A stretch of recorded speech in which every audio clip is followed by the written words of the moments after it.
안녕하세요 여러분. 이번 영상은 두 번째 챕터인 랭그래프 이해입니다. 해당 챕터는 두 개의 섹션으로 이루어져 있습니다. 그중 첫 번째 섹션인 랭그래프 기본 개념 및 구조에 대해서 알아보는 시간을 가져보도록 하겠습니다. 먼저 랭그래프에서 자주 사용하는 세 가지 설계 유형, 즉 기본 그래프, 라우팅, 리플렉션에 대해 배워보겠습니다.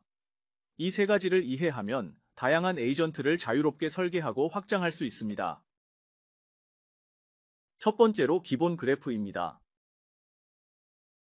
랭그래프에서 그래프는 단순한 수학적 개념이 아닙니다. 우리가 말하는 그래프는 워크플로우를 시각화한 구조, 즉 플로우 차트라고 생각하시면 됩니다.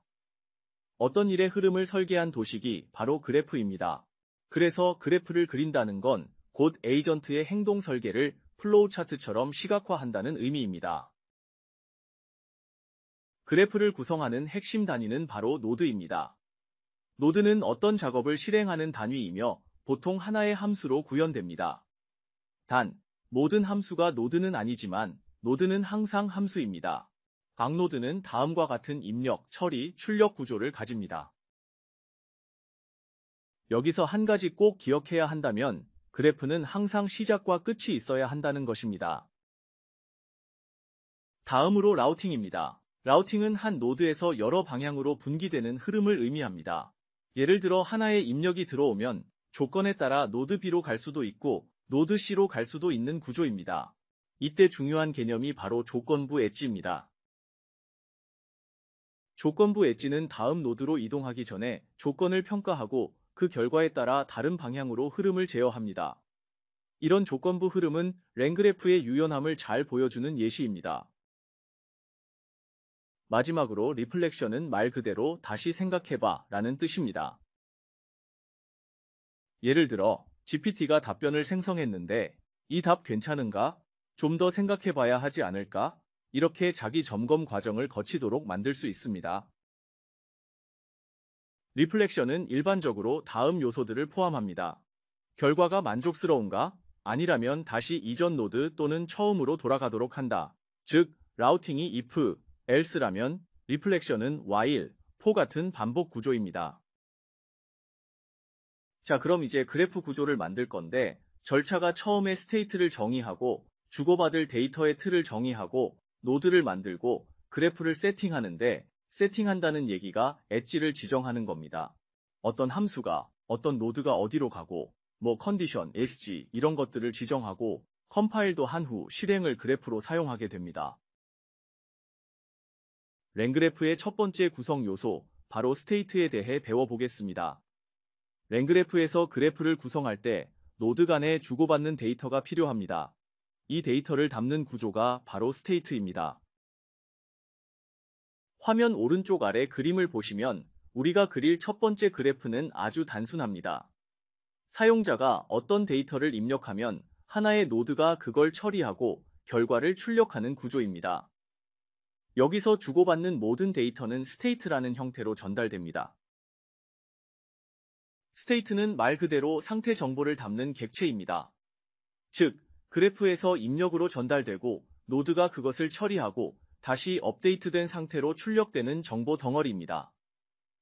랭그래프에서는 이 스테이트를 딕셔너리 형태로 다룹니다. 딕셔너리는 키밸류쌍으로 구성되어 있습니다.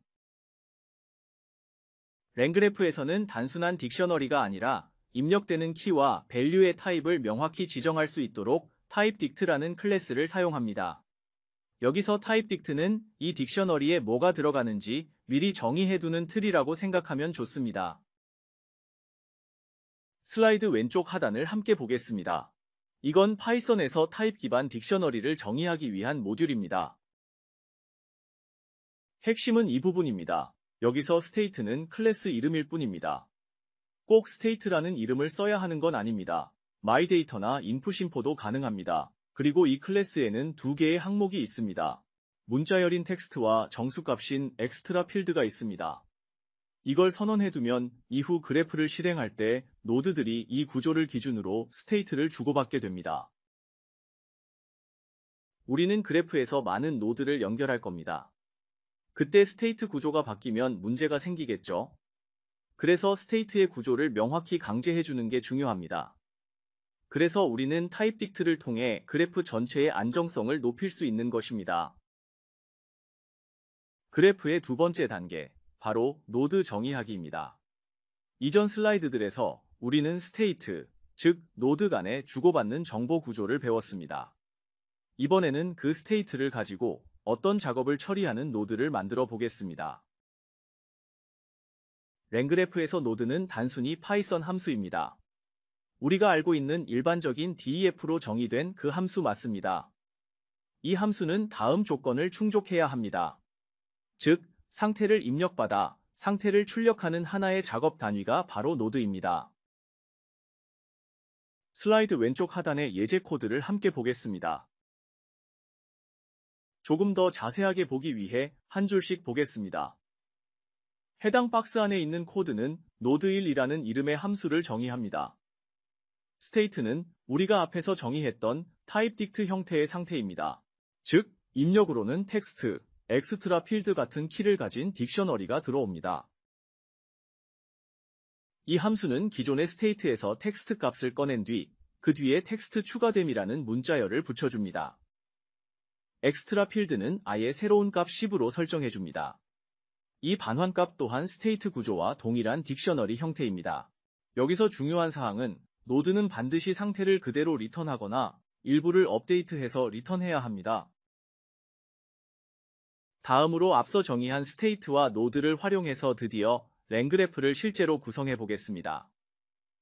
그래프 구성은 크게 4단계로 나뉘며 이 흐름만 잘 이해하시면 어떤 구조의 랭그래프도 직접 만들 수 있습니다. 먼저 그래프를 만들기 위해선 어떤 스테이트 구조를 사용할 것인지를 먼저 알려줘야 합니다. 여기서 스테이트는 우리가 앞에서 정의했던 타입 딕트 클래스이고 빌더는 지금 우리가 만드는 그래프의 이름입니다. 이름은 빌더가 아니어도 됩니다. 자유롭게 바꾸셔도 괜찮습니다. 두 번째 단계는 노드를 그래프에 등록하는 것입니다. 앞에서 node1이라는 함수를 만들었죠. 이제 함수를 랭그래프의 노드로 추가해줍니다. 이 node1은 우리가 부를 노드의 이름입니다. node1은 실제 파이썬 함수입니다. 이제 노드들을 선으로 이어줘야겠죠. 그래프는 항상 다음과 같은 흐름이 필요합니다. 하지만 랭그래프에서는 스타트와 엔드가 자동으로 제공됩니다. 따로 만들 필요는 없습니다. 그래서 이렇게 연결만 해주면 됩니다. 여기서 set entry point는 시작 노드를 지정하고 add edge는 노드 간 흐름을 설정합니다. 자, 이제 모든 연결이 끝났다면 마지막 단계는 그래프를 컴파일하는 것입니다. 이렇게 하면 우리가 만든 흐름을 기반으로 랭그래프가 실제로 실행 가능한 그래프 객체를 만들어줍니다. 자, 이번에는 우리가 작성한 랭그래프 구조를 시각적으로 표현하는 방법을 배워보겠습니다. 지금까지는 코드로만 그래프를 구성했기 때문에 흐름이 정확히 어떻게 연결되어 있는지 눈으로 보기는 어려웠습니다. 랭그래프에서는 mermaid.js라는 시각화 도구를 활용해서 그래프를 그림 이미지로 변환해서 확인할 수 있는 기능을 제공합니다. 이때 사용하는 코드가 바로 아래와 같습니다. 이 한 줄의 코드만 입력하면 지금까지 우리가 구성한 그래프가 자동으로 머메이드 기반의 이미지로 변환되어 출력됩니다. 머메이드는 내부적으로 노드 간의 연결 상태를 도식 형태로 그려주는 자바스크립트 기반 도구입니다. 랭그래프는 이 도구와 연동하여 시각적인 피드백을 쉽게 받을 수 있도록 도와줍니다. 그런데 여기서 한 가지 주의할 점이 있습니다.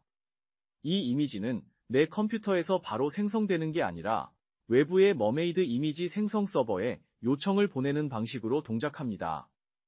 즉, 랭그래프가 서버에 요청을 하면 mermaid 이미지 생성하고 다시 받아오는 과정이 필요합니다. 그래서 인터넷 연결 상태나 서버 상황에 따라 다음과 같은 타임아웃 에러가 발생할 수 있습니다. 이런 오류는 내 코드에 문제가 있는 게 아니라 단순히 응답 시간이 오래 걸려서 중단된 것이니 걱정하지 않으셔도 됩니다. 다음으로 만든 그래프를 실제로 실행해보는 단계입니다. 즉, 입력을 주고 결과가 어떻게 나오는지 확인하는 것입니다. 랭그래프는 그래프의 입력과 출력을 모두 스테이트 구조, 즉 딕셔너리 형식으로 주고받습니다.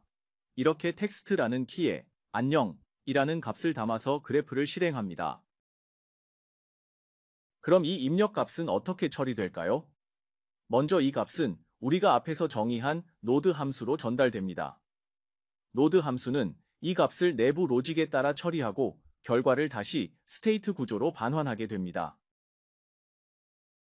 이 예시는 우리가 앞서 만든 노드 함수가 어떻게 작동하는지를 잘 보여줍니다. 텍스트 값에 문자열이 추가되었고 엑스트라 필드 값은 10으로 설정되었습니다. 이 과정은 일종의 파이프라인처럼 작동한다고 이해하시면 됩니다. 입력 값이 노드로 들어가고 노드는 지정된 로직을 처리한 후 다시 동일한 형태의 스테이트로 결과를 리턴하는 구조입니다.